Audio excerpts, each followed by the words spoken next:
네, 오늘 본문은 베드로가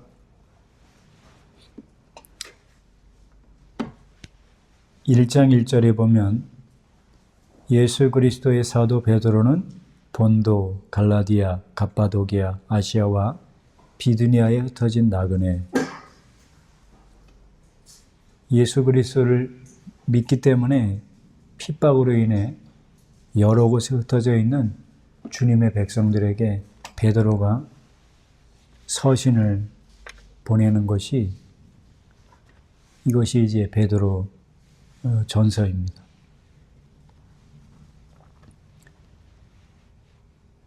그들을 어떤 사람이라고 얘기하느냐 하면 1장 2절에 하나님 아버지의 미리 아심을 따라, 그러니까 하나님은 어떤 사람이 예수님을 믿게 될지, 회개하게 될지, 구원을 얻게 될지 다 아시는 것이죠.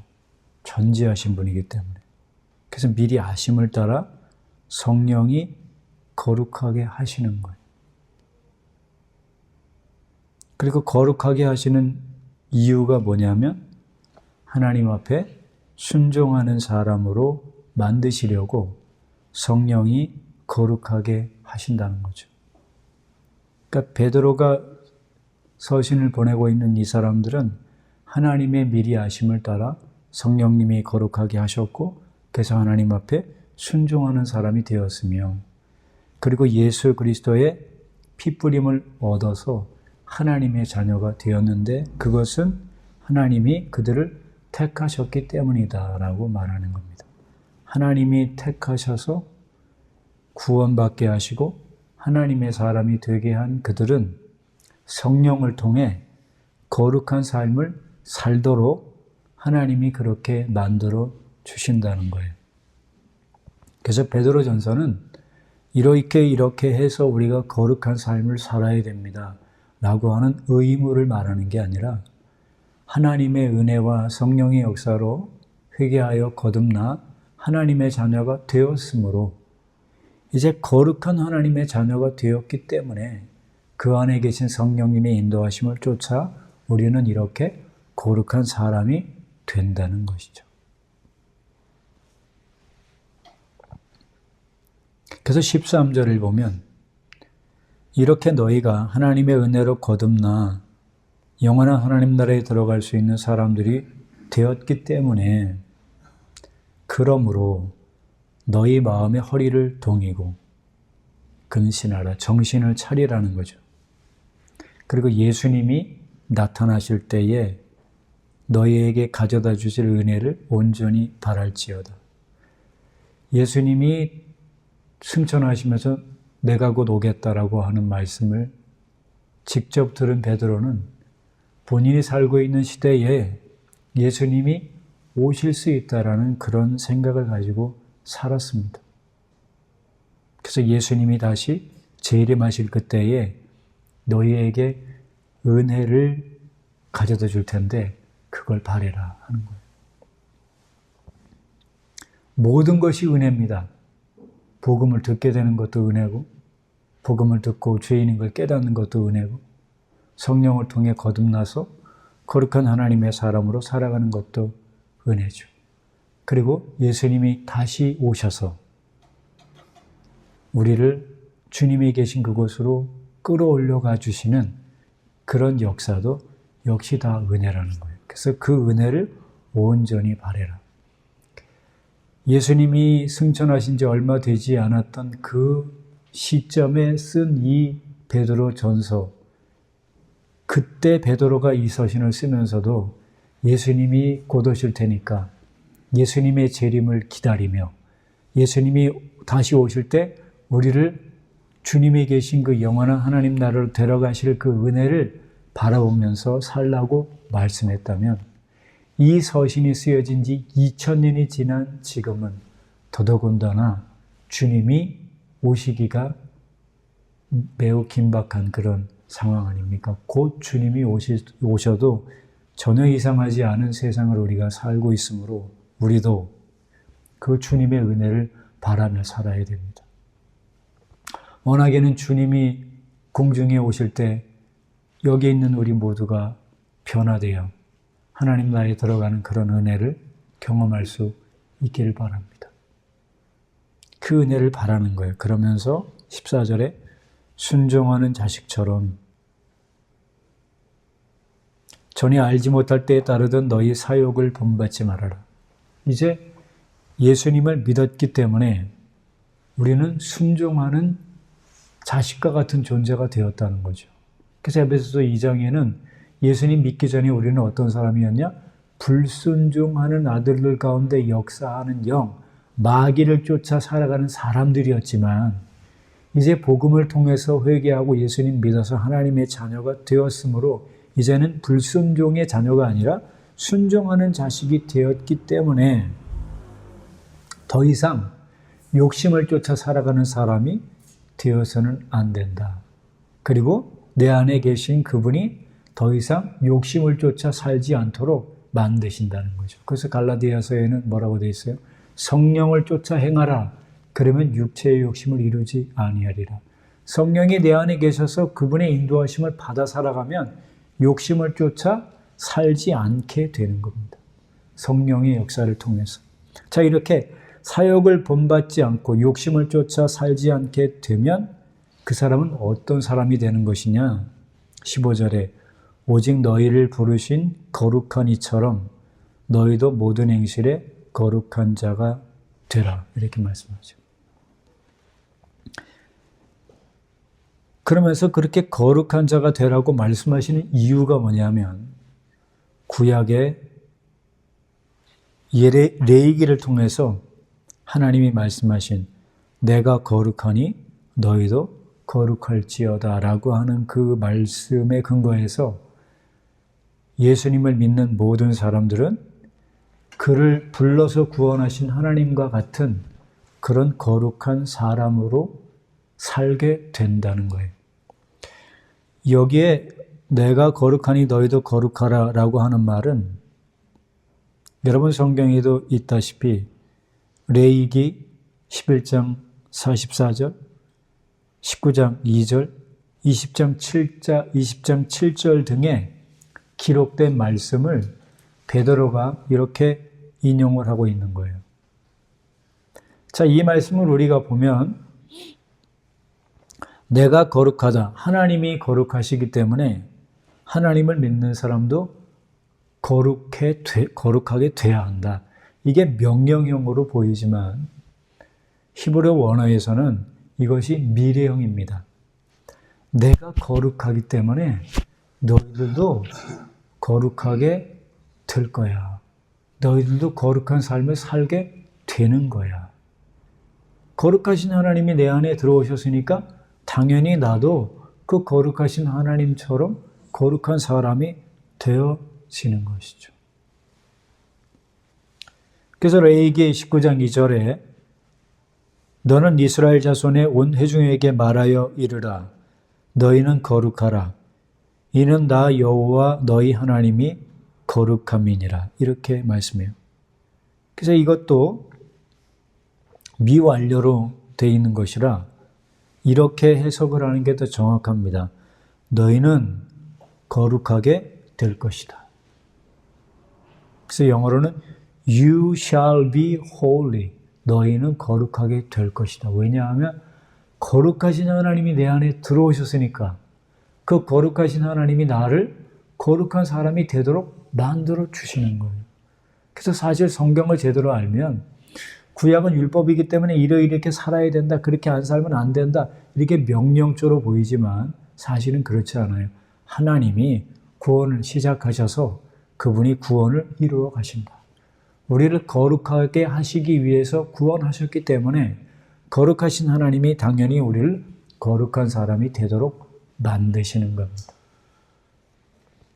그래서 레위기 11장 44절 45절에도 나는 여호와 너희의 하나님이라 내가 거룩하니 너희도 몸을 구별하여 거룩하게 하고 땅에 기는 길 짐승으로 말미암아 스스로 더럽히지 말라. 나는 너희의 하나님이 되려고 너희를 애굽 땅에서 인도하여 낸 여호와라. 내가 거룩하니 너희도 거룩할지어다. 이렇게 말씀해요. 그래서 여기에 몸을 구별하라 이렇게 돼 있는데 이것도 우리 보고 몸을 구별해서 거룩하게 되어야 된다라고 그렇게 생각되지만 이 말씀은 우리가 히브리어를 배우면서 그 문법 중에 하나가 히트 파엘이라는 문법이 있었다고 제가 말씀을 드렸죠.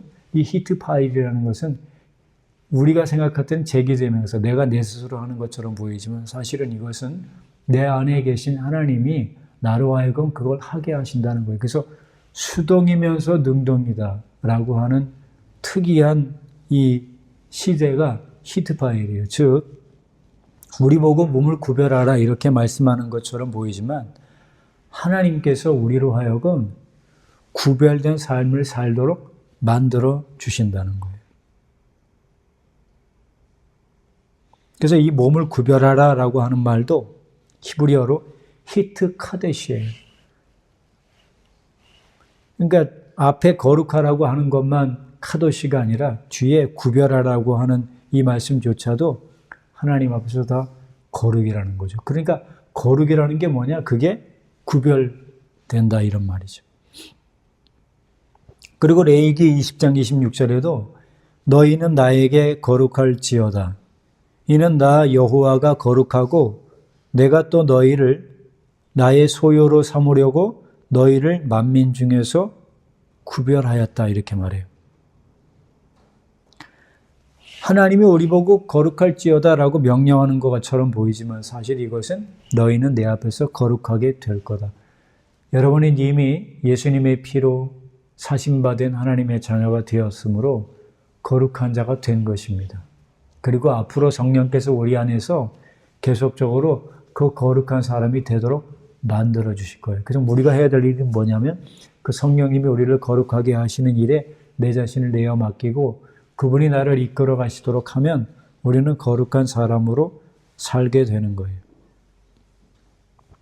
앞에서 구별했다라고 하는 말은 카도시라고 하는 말이었지만 뒤에 레위기 20장 26절에 나와 있는 너희를 만민 중에서 구별했다. 이 구별했다라고 하는 말은 다른 단어를 씁니다. 바달이라는 단어를 써요. 이 바달이라는 것은 나누다 그런 뜻이에요.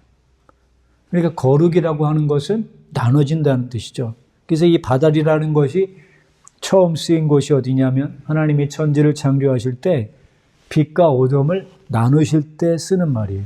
그리고 물 가운데 궁창이 있는데 물과 물로 나뉘게 하라 라고 할 때도 이 바달이라는 말이 쓰인다는 거죠. 그러니까 거룩이라는 것이 뭐냐면 나눠지는 거예요. 우리가 예수님을 믿기 전에는 마귀를 쫓아 사는 사람이었기 때문에 세상과 하나였습니다. 그런데 회개하고 예수님 믿는 순간부터 우리가 하나님 앞에 거룩한 자녀가 됐기 때문에 이제 세상과는 같이 있을 수가 없어요.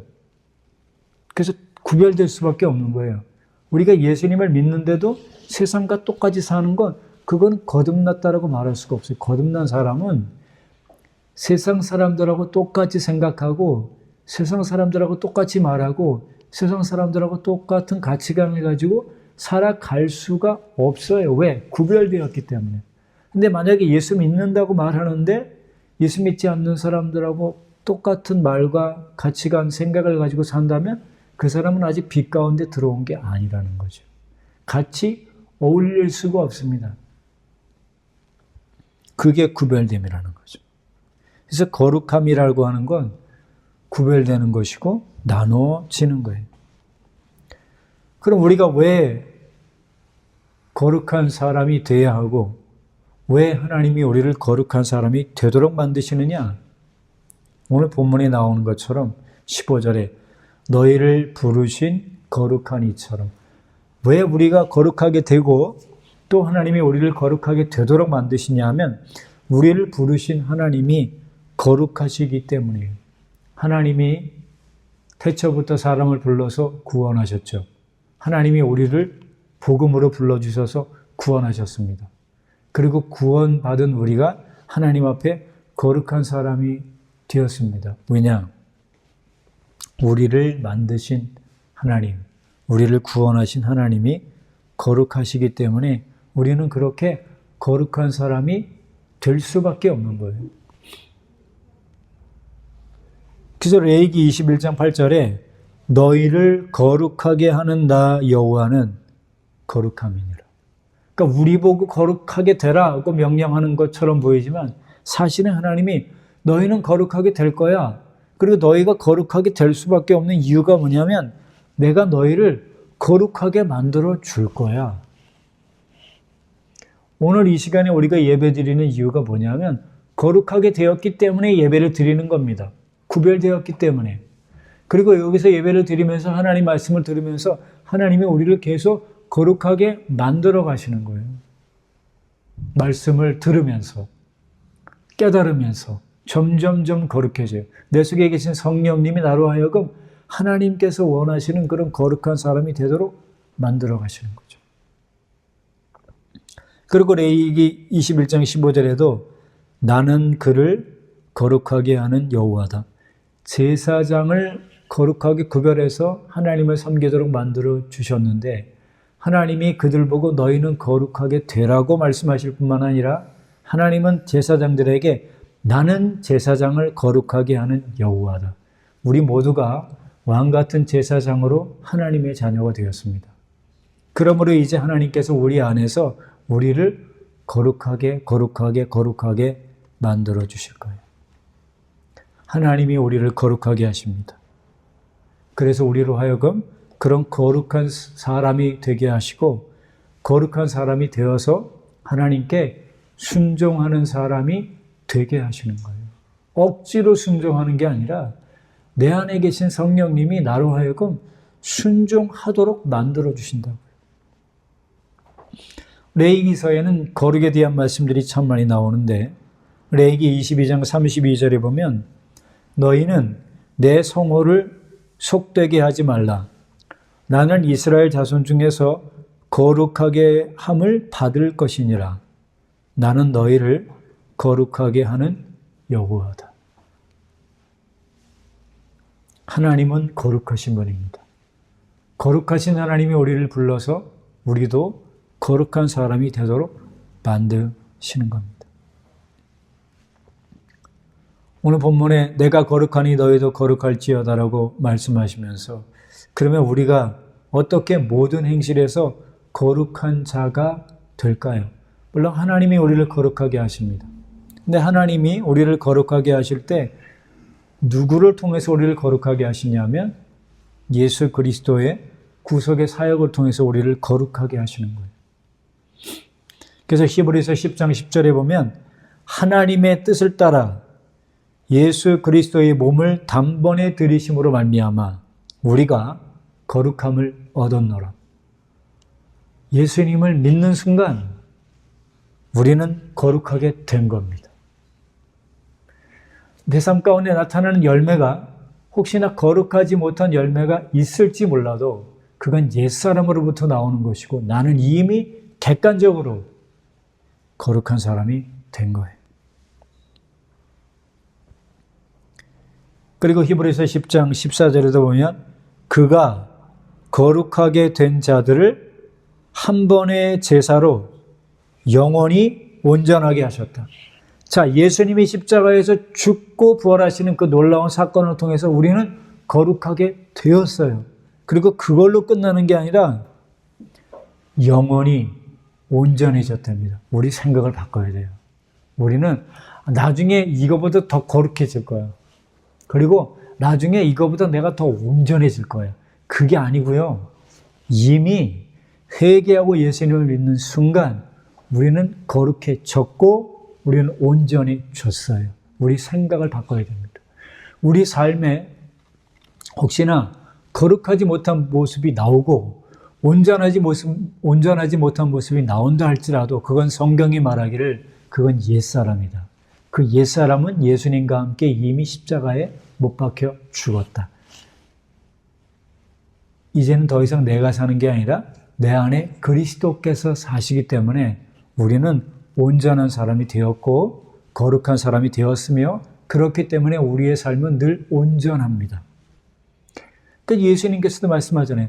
아버지의 온전하신 같이 너희도 온전한 자가 되라. 그렇게 말씀하시지만 우리 힘으로는 그게 안 되죠. 그런데 예수님이 십자가에서 죽고 부활하시는 역사를 통해서 우리는 거룩하게 되었고 온전하게 된 것입니다. 내 안에 계신 성령께서 나로 하여금 거룩한 사람이 되도록 계속 만들어주시고 온전한 사람이 되도록 계속 만들어주세요.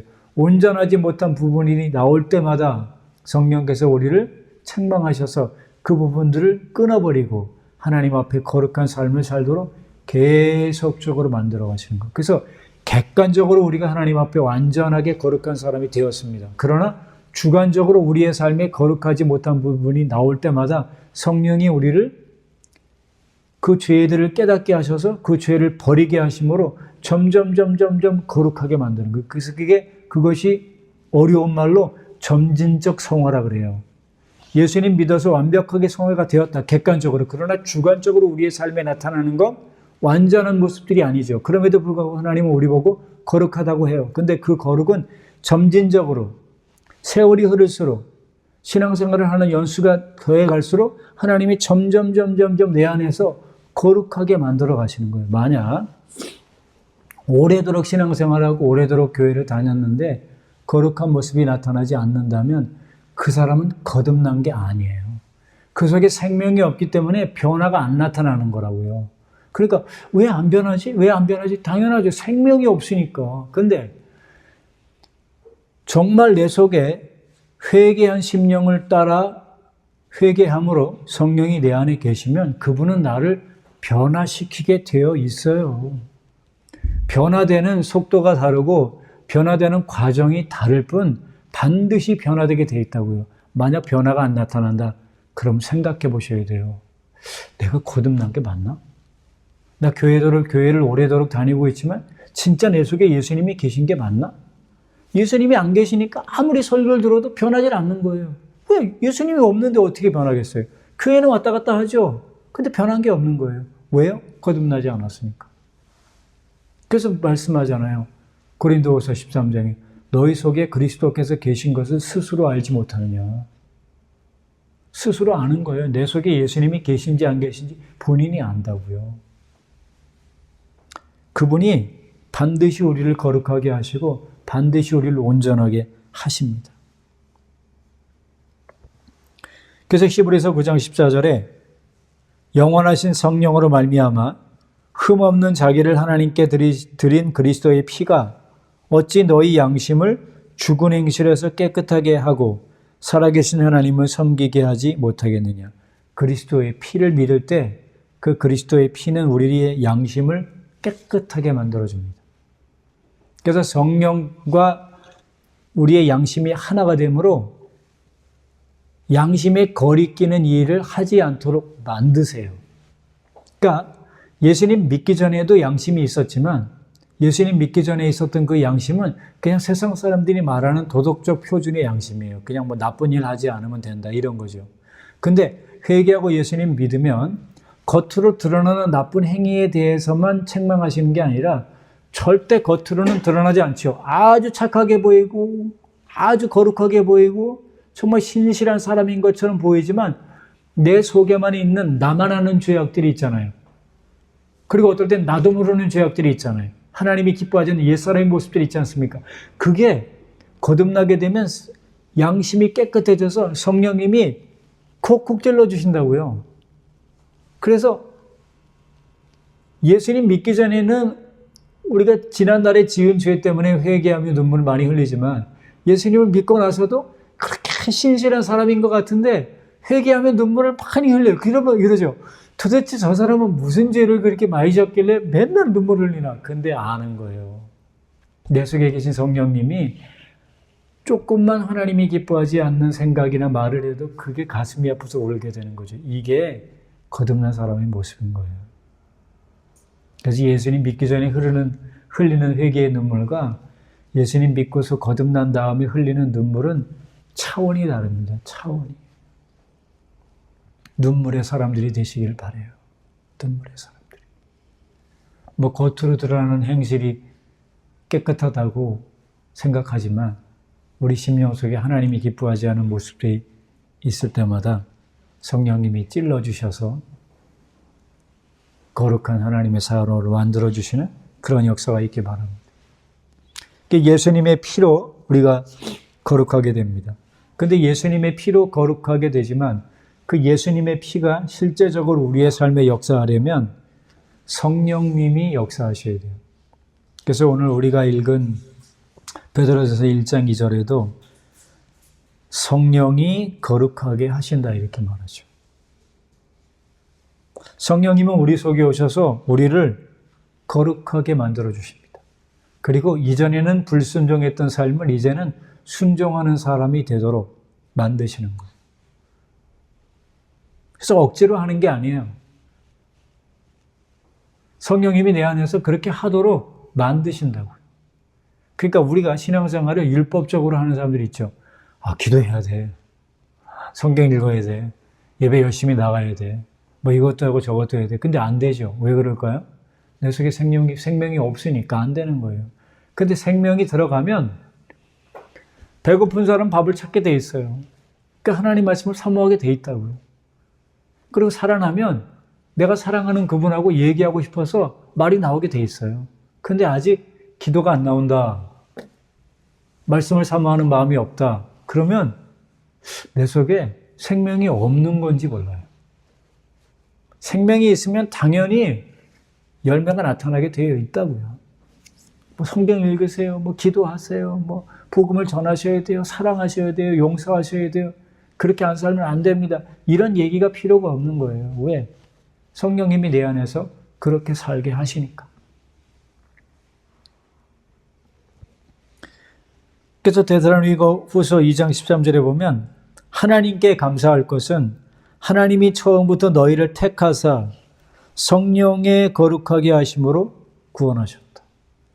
성령님은 거룩하신 분이기 때문에 우리 속에 오신 성령님은 우리를 거룩하게 하세요. 그래서 거룩하지 않은 말을 해도 그것이 바로바로 회개가 된다고요. 그리고 거룩하지 않은 사람들을 만날 수가 없고 거룩하지 않은 사람들과 어울릴 수가 없어요. 왜? 내 속에 계신 성령님이 그걸 용납하지 않습니다. 근데 여러분이 만약에 어느 정서를 가도 아무런 꺼리낌이 없다면 이상한 거예요. 성령님이 내 속에서 그 사람들 만나는 거 아니다. 거기 가는 거 아니다. 그거 내가 기뻐하는 게 아니다. 성령님이 내 속에서 경고하신다니까요. 이게 성령의 역사예요. 고린도전서 6장 11절에도 우리 하나님의 성령 안에서 씻음과 거룩함과 의롭다 하심을 받았느니라. 받을 것이다가 아니라 받았느니라. 성령이 계시면 성령이 우리의 모든 죄를 씻어주시고 거룩하게 해주시고 그래서 하나님 앞에 너는 의로운 자다 칭함받도록 만드시는 거죠. 그래서 고린도전서 1장 30절에 이렇게 말씀하죠. 너희는 하나님으로부터 나서 그리스도 예수 안에 있고 우리가 그리스도 예수 안에 있습니다. 그리고 예수님은 하나님으로부터 나와서 우리에게 지혜와 의로움과 거룩함과 구원함이 되신 거예요. 우리가 예수님 안에 있으면 그 예수님의 지혜가 나의 지혜가 되고 우리가 예수님 안에 있으면 그 예수님의 의로움이 나의 의로움이 되고 우리가 예수님 안에 있으면 그 예수님의 거룩하심이 나의 거룩함이 되는 거예요. 그래서 당연히 우리는 구원받은 하나님의 사람으로 사는 것이죠. 거룩하게 되신 주님이 성령으로 우리 안에 거하십니다. 왜냐? 너희가 하나님의 성전인 것과 하나님의 성령이 너희 안에 거하신 것을 알지 못하느냐? 하나님의 성전이 거룩하니 너희도 그러하니라. 너희가 그렇게 될 거야가 아니라 너희가 이미 하나님의 성전이 됐기 때문에 너희는 거룩한 사람이 된 거야 라고 말씀합니다. 하나님이 우리를 또 어떻게 거룩하게 만드십니까? 하나님의 말씀을 통해 우리를 거룩하게 만드세요. 설교 시간이 긴 이유가 뭐냐? 설교를 통해서 죄가 뭔지 모르는 사람들은 죄를 깨닫게 하고 회개하지 않은 사람은 회개하게 만들고 그리고 하나님의 말씀을 들을 때 하나님의 말씀이 우리를 거룩한 사람으로 만들어주는 거예요. 그래서 이 시간은 말씀이 우리의 영혼을 성장하게 하는 말씀이에요. 점점 더 거룩해지도록 만드는 거예요.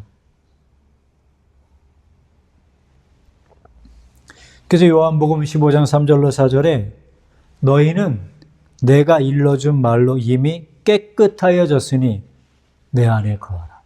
제자들에게 하신 말씀인데 이 말씀은 회개하고 예수님 믿는 우리들에게도 말씀하는 거예요. 너 나중에 깨끗해질 거야가 아니라 너희는 내가 일러준 말로 이미 깨끗하여졌어. 우리는 깨끗해진 겁니다. 이미 거룩해진 거예요. 그러니 거룩해졌기 때문에 거룩한 삶을 사는 건 당연한 거예요. 근데 만약 거룩한 삶이 안 나온다는 건 거룩해지지 않은 거예요. 에베소서 5장 26절에 이는 곧 물로 씻어 말씀으로 깨끗하게 하사 거룩하게 하시고 자기 앞에 영광스러운 교회를 세우사 티나 주름 잡힌 것이나 이런 것들이 없이 거룩하고 흠이 없게 하려 하십니다. 말씀으로 우리를 깨끗하게 하셨다는 거예요. 그래서 우리가 성경을 읽어야 된 이유가 뭐냐면 하나님 말씀을 읽음으로 우리의 영혼이 마치 목욕하는 것처럼 말씀을 읽을 때 죄가 깨달아지고 죄를 이길 수 있는 능력을 주시고 점점 우리를 깨끗하고 거룩하게 만드시는 거예요. 그래서 설교를 들을 때도 이 말씀 우리가 들으면 우리의 삶이 점점 거룩해집니다. 그래서 시편 119편 9절로 11절에 이렇게 말씀하죠. 청년이 무엇으로 그의 행실을 깨끗게 하리이까? 주의 말씀을 따라 삼가할 것입니다. 내가 주님께 범죄하지 아니하리 하려 주의 말씀을 내 마음에 두었나이다. 성경을 읽는 이유가 뭐냐면 그냥 머리에 지식을 쌓기 위해서가 아니라 하나님 말씀을 읽으면서 그 말씀이 내 심중에 새겨지면 심중에 새겨진 말씀이 우리를 거룩하게 하는 거예요. 그리고 내 속에 계신 성령께서는 하나님의 말씀을 읽으면서 우리를 거룩한 사람이 되도록 만드시기 위해서 구별된 장소에 거하도록 만드세요. 이전에는 저기 가면 안 돼 이렇게 하지만 이제 말씀이 내 안에 있고 성령이 내 안에 계시면 가면 안 돼가 아니라 내 안에 성령께서 기뻐하지 않아요. 그래서 그게 구별이 되는 거예요. 성령이 그렇게 해주시길 바라요.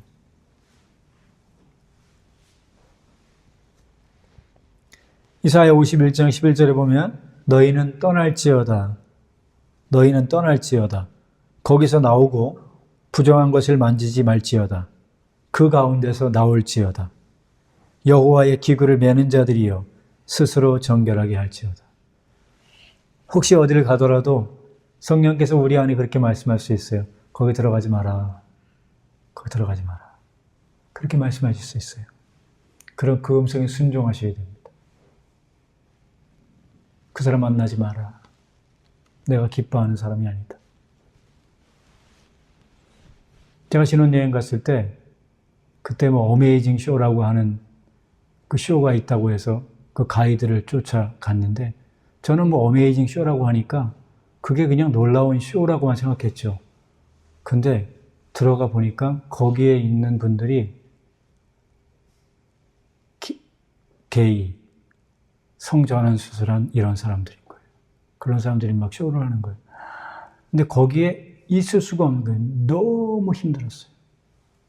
어쩔 수 없이 거기에 돈을 다 내고 갔으니까 어쩔 수 없이 있긴 있었지만 너무너무 마음이 힘들더라고요. 그리고 그것이 끝나고 나서 숙소에 돌아왔는데 숙소에 돌아온 순간부터 머리가 얼마나 아픈지 있을 수가 없었어요. 그래서 그걸 좀 미리 알았더라면 안 가고 있었을 텐데 지금 생각해도 그게 너무나 가슴이 아프죠. 그때 좀 온전하지 못했구나. 하나님이 성령께서 나에게 잊지 못하도록 그렇게 마음 주셨으면 거기서 나왔어야 되는데 못 나왔구나. 너무너무 지금 생각하면 하나님께 죄송합니다. 저는 그런 실수를 했습니다. 그러나 우리 성도님들은 그런 실수를 다시 하시지 않기를 바라요. 어떤 손해가 있고 욕을 먹어도 하나님이 원하시는 자리가 아니라고 생각되면 뛰쳐나와야 됩니다. 그것이 요셉의 경우에서 알 수 있지 않습니까? 보디발의 아내가 그를 유혹해도 하나님 앞에 절대로 범죄할 수 없다라고 하는, 내가 하나님 앞에 산다라는 그 믿음이 있었기 때문에 그는 뿌리치고 나오죠. 그것 때문에 곤욕을 당해서 감옥에 갇히기도 하지만 결국 하나님께서 그의 삶을 이끌어 주십니다. 그래서 우리가 성령이 내 안에 계시면 우리는 구별된 장소에 살 수밖에 없습니다. 또 거룩한 사람이 되었으므로 우리는 이제 거룩한 성도들과의 교제를 통해 우리의 이 거룩한 삶이 유지되도록 만들어야 되는 거죠. 그래서 고린도전서 15장 33절 34절에 속지 말라. 악한 동무들은 선한 행실을 더럽히나니 깨어 의를 행하고 죄를 짓지 말라. 고린도후서 6장 14절에 너희는 믿지 않는 자와 멍에를 함께 매지 말라. 의와 불법이 어찌 함께하며 빛과 어두움이 어찌 사귀며 믿는 자와 믿지 않는 자가 어찌 상관하겠느냐. 어쩔 수 없는 불신자와의 그런 만남이 있을 때는 어쩔 수가 없지만 피할 수 있다면 믿지 않는 사람들과의 만남은 피하셔야 됩니다.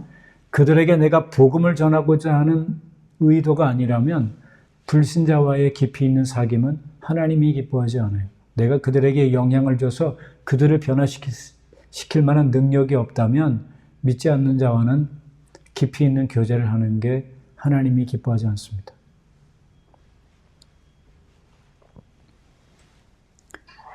다음, 성령께서 우리 안에 계셔서 우리를 어떻게 거룩하게 하시냐면 징계를 통해서 우리를 거룩하게 하십니다. 성령께서 내 안에 그렇게 하지 말라고 계속 경고를 하는데도 그 경고를 무시하고 어떤 일을 하죠? 그럼 반드시 하나님이 징계하십니다. 그래서 히브리서 12장 6절에 주께서 그 사랑하시는 자를 징계하시고 그가 받으시는 아들마다 채찍질하심이라. 육신의 아버지는 잠시 자기의 뜻대로 우리를 징계하였거니와 오직 하나님은 우리의 유익을 위하여 그의 거룩하심에 참여하게 하시느니라. 하나님의 뜻에 합당하지 못한 그런 삶을 계속적으로 살면 성령님이 처음엔 내 속에서 경고하시지만 그 경고를 계속 무시하죠.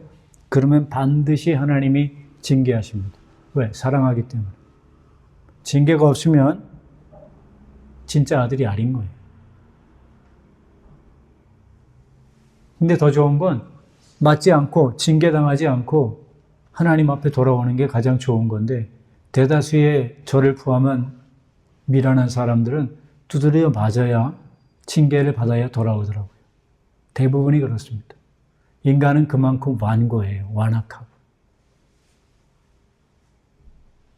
그래서 두드려 맞고 징계를 받고 돌아오는 것도 은혜죠. 맞아도 안 돌아오는 사람들이 많습니다. 이렇게 하나님이 징계하는 것을 통해서 우리를 거룩하게 하시는 거예요. 왜 어려움과 힘든 일, 질병, 고통 이런 일들이 있냐면 우리 속에 아직 하나님이 기뻐하지 않는 그런 찌꺼기들, 더러운 것들이 속에 남아있기 때문에 그거를 빼내려면 환난과 고통과 질병과 이런 일이 필요한 거예요. 그래서 말라기 3장 3절에 보면 그가 은을 연단하여 깨끗하게 하는 자 같이 앉아서 레위 자손을 깨끗하게 하되 그 문같이 그들을 연단하리니 그들이 공의로운 제물을 나 여호와께 바칠 것이다. 그가라고 말하는데 이 그가는 예수님이에요. 예수님이 우리를 깨끗하게 하시는데 어떻게 깨끗하게 하냐? 은을 연단해서 깨끗하게 하는 것처럼. 은이라고 하는 거, 금이라고 하는 건 다 돌로부터 나오는 거 아닙니까? 금광석으로부터 또 은이 섞여 있는 그 돌로부터 순수한 금과 은이 나오려면 어떻게 해야 되겠어요? 일단 돌을 캐야 되고 돌을 다 깨야 되고 그 깨부신 것을 불에다가 집어넣고 그게 나오려면 다 녹아야 되지 않습니까? 그래서 우리가 심한 환난과 고통을 당하게 되는 건 우리 안에 있는 불순물을 빼내시려고 하나님이 그렇게 하시는 거예요. 하나님의 은혜죠, 이것이. 그럼 이렇게 거룩하게 되면 어떻게 됩니까? 하나님의 놀라운 복을 누리며 사는 거예요.